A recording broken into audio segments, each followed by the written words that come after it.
Hi చిన్నోడు, చిన్నమ్మ.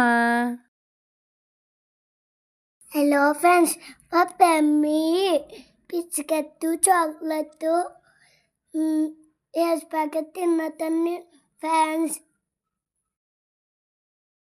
అల్లి ఫుట్టే తిన్నారు ఫ్యాన్స్. మా మమ్మీ సబ్స్క్రైబ్ చేయండి ఫ్యాన్స్. మన పిల్లల్ని గారాబం చేసి మనమే చెడగొట్టుకుంటున్నాం కదా వాళ్ళ ఆరోగ్యాన్ని. ఎందుకంటే మనం మన పిల్లలకి ఏడ్చారని చాక్లెట్లు, కూల్ డ్రింక్లు, లేస్ ప్యాకెట్లు బాగా పెట్టేస్తున్నాం కదా.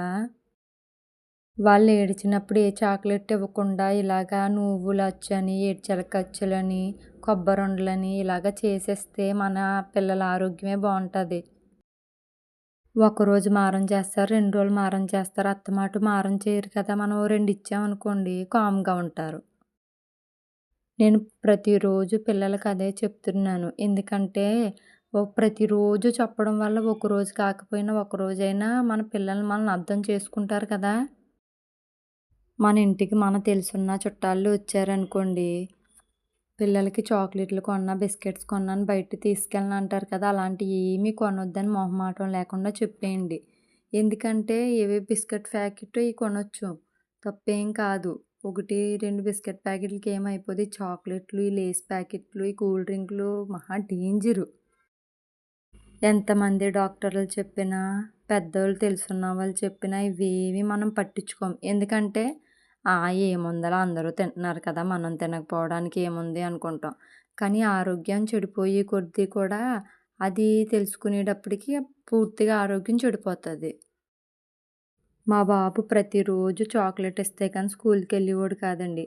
అలాంటి వాడిని మెల్లమెల్లగా చాక్లెట్ వద్దురా అంటే, సరే అమ్మ నాకు ఏదైనా వండు అన్నాడు. నువ్వు చాక్లెట్లు మానేస్తే రోజుకొకటి వండి పెడతానురా అని ఊరుకోబెట్టి ఏదో ఒక రోజు ఒక్కొక్కటి వండుతున్నాను. ఒక్కొక్క రోజు రాగి జావని, ఇలాంటి అచ్చులని, లేదంటే పులిహోరని ఇలాంటివి మనం చేసామనుకోండి పిల్లలు వాటి జోలికి వెళ్ళరు కదా. ఒకవేళ వెళ్ళారనుకోండి మనం లెంపకాయ ఇవ్వాలి. టీచర్ అయినా పిల్లల్ని కొట్టేది చదువుతాడని, మనం కొట్టేదైనా వాళ్ళ భవిష్యత్తు బాగుంటుంది, వాళ్ళ ఆరోగ్యం బాగుంటుందని మనం ఏ పని చేసినా వాళ్ళ మీద మనకు కక్ష అండి. మన పిల్లలు మనం కావాలని కొట్టుకుంటామా? కొట్టుకోం కదా. వాళ్ళు బాగోవాలంటే మనం కఠినంగానే ఉండాలి.